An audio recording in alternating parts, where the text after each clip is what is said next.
Así que existe un marco regulatorio, ya habíamos platicado un poco de esto en México y de manera internacional.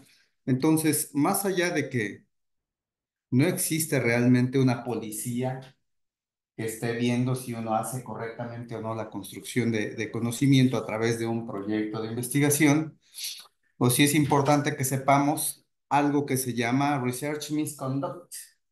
¿Qué es esto? Conductas inapropiadas en el campo de la investigación clínica. Vamos a definir, dar algunos datos y hablar acerca de lo adecuado y respecto a lo inadecuado. Insisto, lo inadecuado no significa que sea realmente malo, a veces es más bien lo acostumbrado, pero es obligación de nosotros saber cómo se define la conducta inapropiada en investigación clínica. Bueno, como aquella que puede tener un comportamiento fraudulento, que es intencionada y que es imprudente, desviada del código de investigación responsable o imperante. Estos atributos o rasgos negativos en el proceso de investigación, uno o varios, pues la convierten en conducta inapropiada. Alude a la falsificación, fabricación, plagio o cualquier otra desviación de las prácticas científicas aceptadas al proponer, conducir o reportar investigación. Proponer es el protocolo y eso siempre es lo que tiene que anteceder la conducción de una investigación. A propósito de que no puedo decir, ya estoy dándoles el medicamento, ¿no? A unos sí, a unos no, a los del lunes sí les doy, a los del viernes no les doy, y esa fue mi manera, como que se me ocurrió hacer eso para ir viendo cómo les va. Es saber que hay un orden que se llama protocolización, que pretende que pongamos todos los elementos en la mesa, los posibles sesgos, los riesgos en el manejo de la información y en el manejo de las personas cuando es un estudio de intervención. Em, la hora en la que nos conducimos, el bueno, eh, este pacientito me cae bien, es mi consentido y me estoy dando cuenta que le tocó placebo, pero yo sé y en el fondo quiero demostrar que este medicamento que estamos usando en realidad sí es más benéfico, así que lo voy a cambiar. A este sí le voy a dar el medicamento y voy a asignar a otro al placebo. Esas conductas que no parecieran ser malintencionadas en realidad terminan distorsionando lo que el protocolo establece como lo adecuado. Conducir o reportar, y bueno, para el reporte de la investigación es lo típico, ¿no? Hemos visto algunas bases de datos que hacen y de repente pues encontré 60 expedientes. Busqué la información y solo encontré de 40, pero necesito 60. ¿Qué tal si copio del 1 al 5 otra vez aquí? Y cambio el nombre, o cambio, o relleno el dato, o lo complemento, o vamos a hacer un promedio de estos 10 para construir un nuevo dato. Si bien hay técnicas de imputación, de curación de los datos, una cosa es curar y escombrar una base de datos y otra cosa es inventar datos. Y ya verán, ahora que platiquemos con el doctor, que esta, ya lo habíamos dicho, la crisis de reproducibilidad de la ciencia va de eso, de que muchos de los datos no son tan reales y los rellenan o los inventan para que dé la muestra o para que haya. Entonces, mucha de la ciencia que estamos tomando de los papers, pues en realidad está construida un poco sostenida por alfileres a veces, y habría que saber cómo encontrar ese detalle en la información que se nos da. Bueno, todo eso se desprende de conductas inadecuadas. Hablemos sobre algunos datos. 50% de lo publicado no ha podido ser reproducible. Ensayos clínicos, farmacéuticos, intervenciones quirúrgicas, pruebas de diagnóstico. Em, Se ha hecho el intento de reproducir lo que dice el material y métodos y ni siquiera el mismo investigador logra reproducir el resultado. Eso es lo que advierte que haya esta inconsistencia. Por eso es que se ha ido trabajando más en que haya lo que nos dijeron en la charla pasada, que uno ya tenga una forma transparente de ser. Es decir, desde que está hecho mi protocolo, lo doy de alta en una plataforma para que yo vaya viendo cómo soy consistente desde mi planteamiento hasta cómo estoy ejecutando el proyecto y los resultados que obtuvo.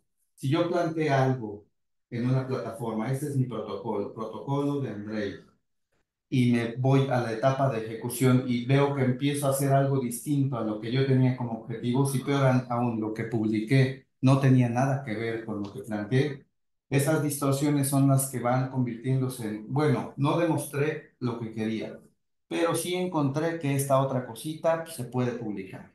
Entonces, ese tipo de detalles pueden ir distorsionando el proceso. ¿Por qué no se ha podido reproducir la mitad de aquello publicado? El tamaño y efecto de la muestra, la congruencia entre planteamiento, diseño y selección, la sobreinvestigación de un campo. Hay gráficas que demuestran que este efecto, que ya para todos es normal hablar de que el tabaquismo pues induce cáncer, cáncer pulmonar. Pero hubo una época en la que eso no estaba completamente demostrado y además estaba trastocando un interés económico grandísimo, el de las tabacaleras. Entonces, por eso se bloqueó por mucho tiempo esa investigación, hasta que fue tanta que se demostró esa causalidad. Pero después se continuó investigando y por 10 o 20 años más seguían tratando de decir, ya les dijimos, cáncer, pulmón, tabaco, pulmón, tabaco, cáncer de pulmón, tabaco, hasta que hay un punto en el que ya no hay una línea de cambio en el conocimiento. Y la competencia por la primicia, un poco pasa cuando uno encuentra un fenómeno nuevo. Em, entre el año 1990 y 2021, 619 artículos retractados en el Web of Science, 372 revistas, con factor de impacto de 3.2, con un rango de 1.5 a 5.2. Ya hablaron con los residentes de tercer año, ya por ahí está la charla para ustedes también en el repositorio sobre qué es el factor de impacto, qué es una revista predadora, y cuando uno habla de un factor de impacto de 3.2 o de 1.5 inclusive, habla de que es una revista muy leída y muy citada. Entonces, estas que son las revistas más citadas y más leídas, son aquellas que más proporción de retracción de artículos tienen. Entonces, hay que tener cuidado con eso. Ahora, el tiempo de retracción, 24 meses como mediana en un rango de 10 a 51 meses. Es decir, no es que hoy salió el artículo y la próxima semana dicen, ah, no, no, no, no. Mentira, fe de ratas o retracción. Pasa 1 o hasta 2 años para que algo que ya circuló como cierto sea retractado. Entonces, ese tipo de informaciones es a las que tenemos que estar alerta porque la realidad es que el research misconduct pues no es un mito, ahí está sucediendo. ¿Eso nos va a explicar a ratito cómo lo encontramos en el artículo? O sea, lo del factor. ¿Qué es el factor de impacto? Sí, ya hay una charla sobre qué es el factor de impacto. No, pero ¿cómo buscar? O no se busca en el artículo, o sea, o no viene no es por revista. El factor de impacto es el de la revista. Ah, ok. Y podemos comentar qué es, dónde se encuentra, cuáles son los directorios. Que por cierto, bueno, el factor de impacto sabemos que no es realmente el indicador más útil sobre la utilidad del conocimiento. Es nada más un indicador de citaciones de 2 años para acá. Si tiene más de 2 años un artículo, deja de aportarle a esa revista en su factor de impacto. Entonces, nada más es un repaso en corto plazo. Lo apropiado.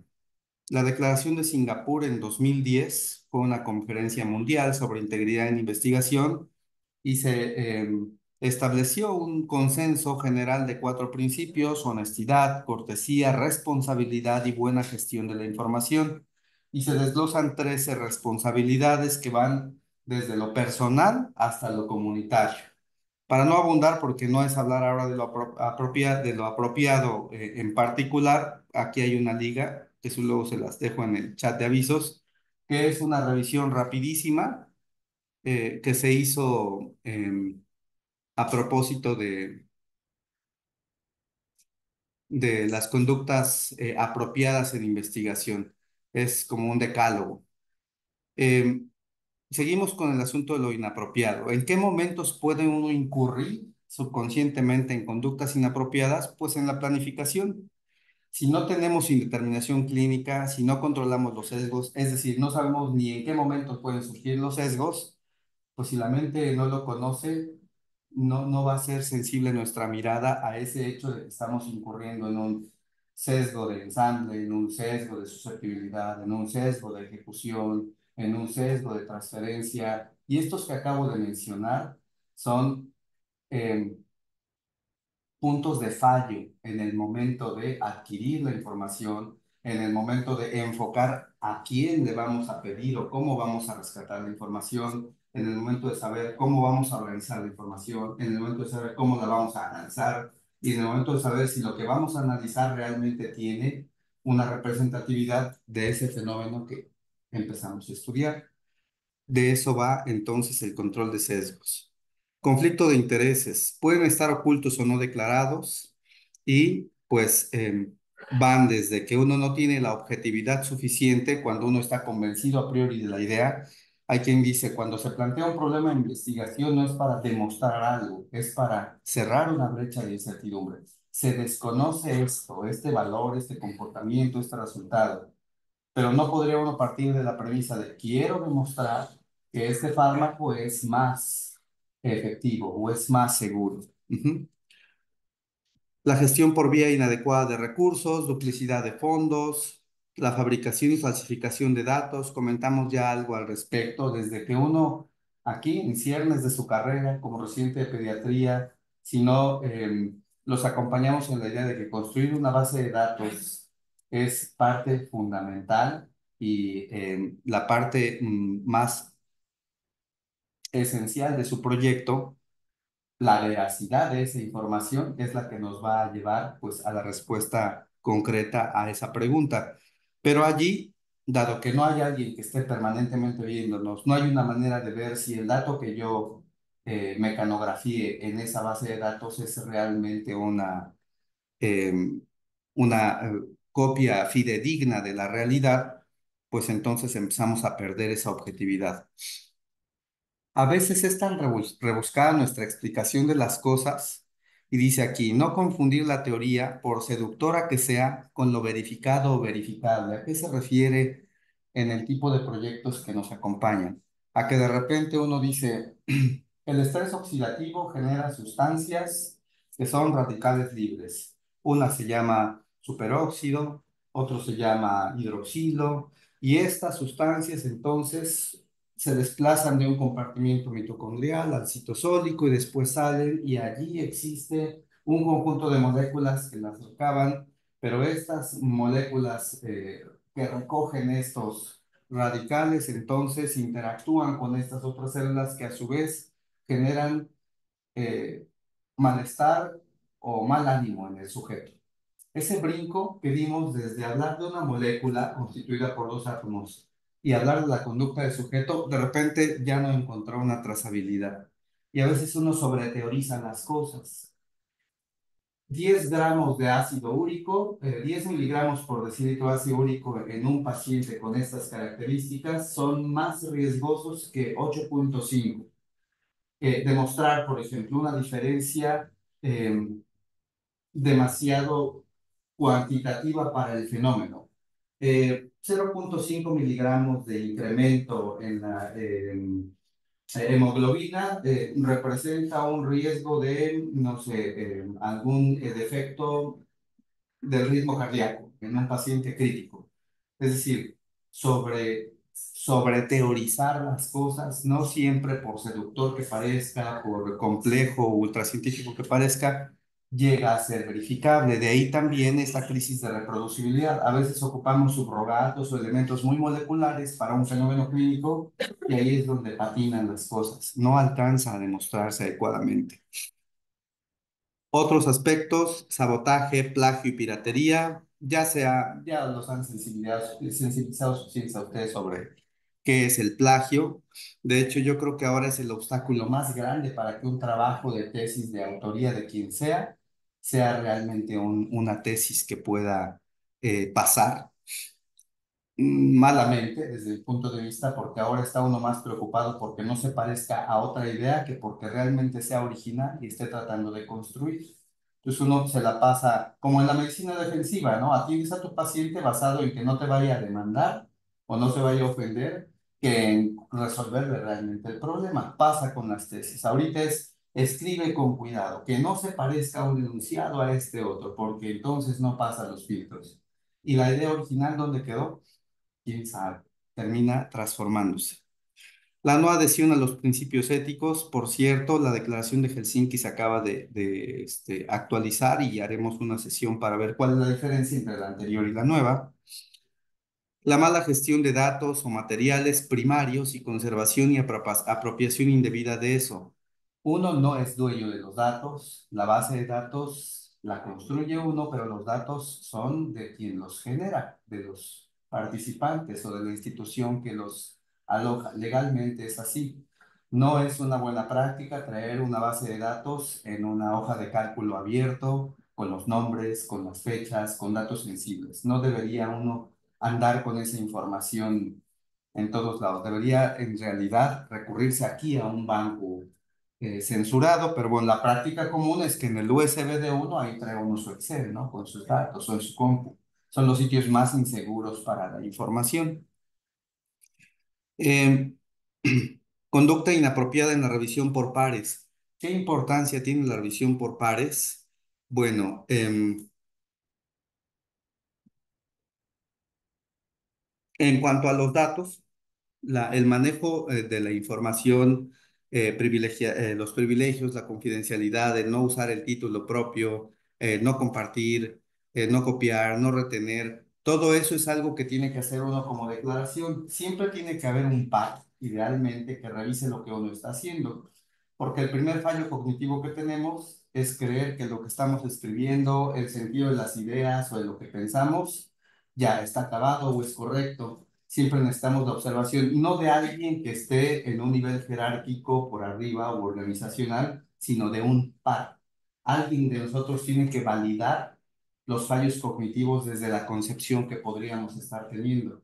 Porque la verdad es que a uno se le ocurre alguna idea, pues en el transporte, a la hora de bañarse, a la hora de estar haciendo una historia clínica, y lo va uno incubando como una idea posible, pero siempre es un buen ejercicio acompañarse de buscar a un par para contrastar esa idea. Es la mejor manera de salirse de este tipo de sesgos cognitivos. La falsificación de experiencia, autorías o involucramiento en la investigación, bueno, en las redes está circulando algo muy mencionado acerca de cómo hay mucha charlatanería, cómo hay muchas cédulas falsas, mucha información falsa que como se toma de primera mano ya no hay verificabilidad. Bueno, aquí la intención es que sepamos que sí existen medios de verificabilidad y que cada vez que uno construye conocimiento, tendría que buscar siempre anclar o ir dejando esas señales para que nuestro trabajo realmente sea trazable, demostrable en sus orígenes, desde que fue planteado.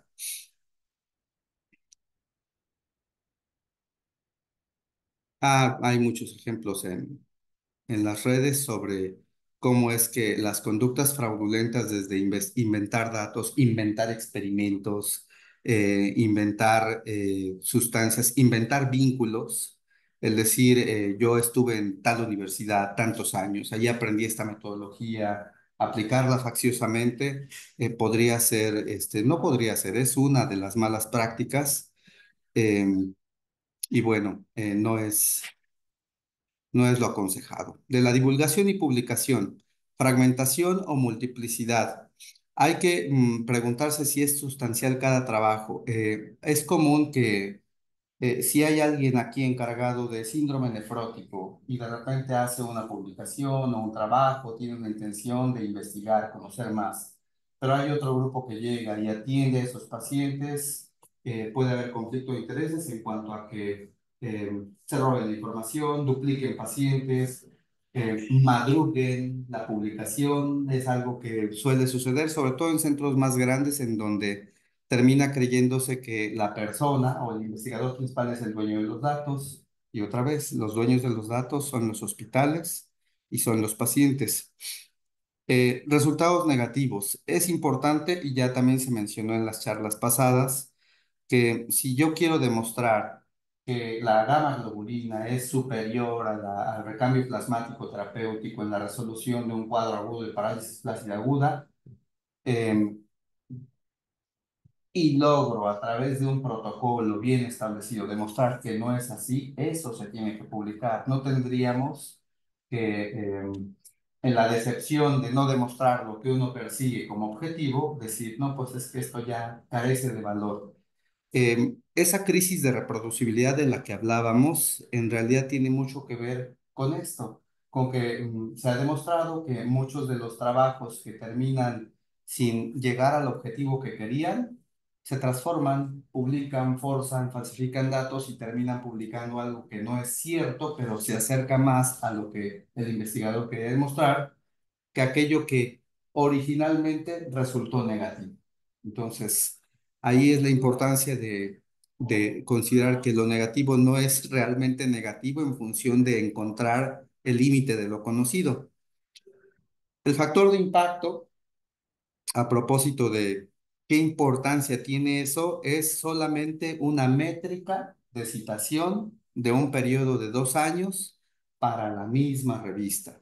No es un indicador de competitividad ni de la calidad ni del número total de citas que un artículo pueda tener, así que el índice de citación podría ser un indicador más útil, es decir, el número de citas que se tienen a lo largo del tiempo. La información necesaria para replicar los resultados está presente en uno de cada dos artículos y es parte de lo que tendríamos que aprender a leer y que vamos a platicar en la sesión de mañana. Esta grafiquita de pastel muestra los motivos por los cuales las principales revistas podrían retractarse. La mayor proporción está ahí sobre plagio. Un tercio de las retracciones son sobre plagio. ¿Pero plagio en qué? Copia del texto es la mayor proporción. Copia de los datos es pues una proporción importante. Ujú. Defectos en el planteamiento del objetivo. No hay un objetivo preciso y eso hace que haya una retracción porque hay una distorsión entre el objetivo primario y el objetivo mostrado cuando se publica y bueno, otras indeterminadas. Pero bueno, esta tablita de sectores lo que pretende demostrarnos es que desde que se plantea un protocolo hasta que se plantea una publicación, existen posibilidades de caer en conductas inapropiadas. Conflictos de autoría, les decía, pues realmente solamente que ustedes se enteren de que hasta en eso hay pleito. Hay pleito cuando dicen, hey, un momento, estos datos yo los conozco, este planteamiento yo lo conozco, yo había sugerido este planteamiento, etcétera. Eso yo no creo que pase aquí. ¿Por qué es importante hablar de esto? Porque inherentemente esas conductas son incorrectas porque son dañinas para personas en plazos y alcances no definidos. Ya habían escuchado ustedes sobre que hay ciertas vacunas que provocan autismo, o que, por ejemplo, la vacuna de COVID genera ciertos trastornos inmunes o mentales, y para los que la causalidad no es suficiente todavía. Y si bien uno no debe ser como un terraplanista, defender a capa y espada algo que no tiene suficiente sustento, eh, tener la mentalidad abierta no significa que entonces tendrías que basar tu opinión en un argumento incompleto, ¿no? Hay dispendio de recursos, es decir, utilizar tiempo, recursos, ese tiempo que nos estamos tomando aquí, el tiempo que se toman ustedes para revisar información, para darle una idea, un sentido lógico a las ideas que están tratando de buscar, podría terminar desperdiciado si es como decían ayer, ¿no? Esta sopa te la vas a comer de buenas o de malas. Comérsela de malas puede ser un dispendio de tiempo, de recursos, em, y además afectar por los resultados facticios que genere, ¿no? O facciosos que genere este conocimiento que estamos tratando de conducir. Descarita la ciencia ante la sociedad, sí, en función de que lo que está dicho, cuando después se busca verificación, no tiene sustento. Amenaza la independencia como medio objetivo de avance en el conocimiento. Es decir, si justo hablábamos de que la fuente de información, las decisiones que hoy ustedes toman en la guardia sobre dosis, velocidades de infusión, interacción medicamentosa, pruebas diagnósticas. Esa información vino de algún lado.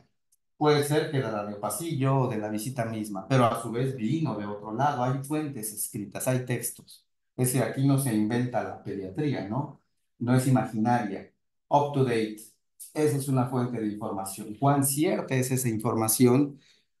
¿Cómo podemos contrarrestar las malas prácticas en la investigación? Hablar de esto todo el tiempo. Ser críticos, juiciosos, ser pares es fundamental en la vida profesional, en la vida del adulto aprendiendo. Tener a un par que le permita a uno eliminar los sesgos cognitivos, pues es la mejor manera, la forma más segura. Ser mentores, sí, la manera en la que uno puede explicarle a alguien algo es la manera en la que uno ya logra entenderlo. Porque a veces en la primera vuelta no siempre se decanta la información, cada uno tenemos un ritmo distinto. Es tener apertura a la crítica, sin duda, nuestra piel tiene que ser suficientemente resistente a las observaciones y esto, ser críticos.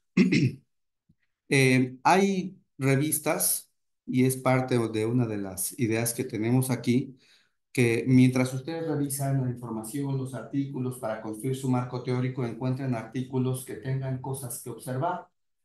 El cálculo del tamaño de muestra, el tipo de prueba de hipótesis que se utilizó, algún argumento que sea falso o incompleto. Bueno, haya un instrumento que se llama cartas al editor, que uno redacta y trata de explicar qué alteración, qué variación, qué anomalía encuentra y es una forma como de contactar directamente al autor para saber si esa información realmente fue un error de edición o realmente fue una falla en la publicación. Ya dijimos, no hay una policía de la ética, es la conciencia individual y comunitaria.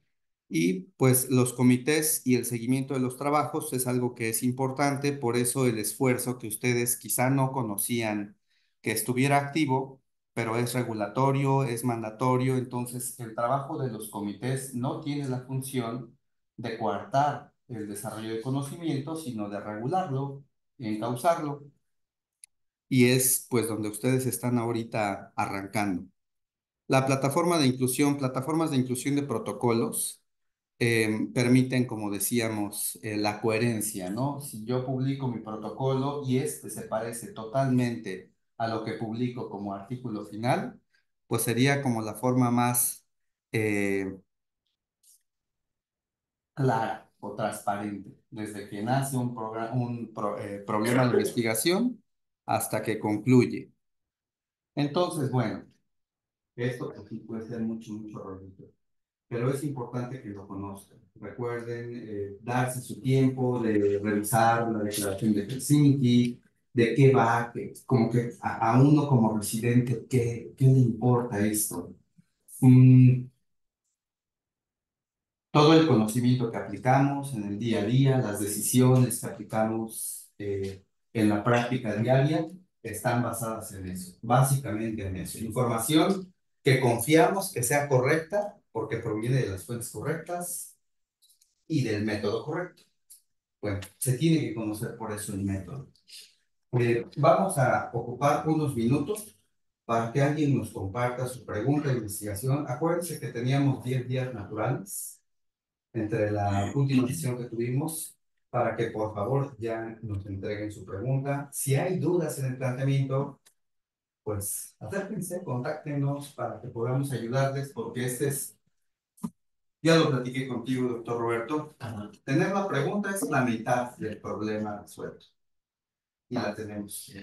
Darle el último giro de tuerca. Así que,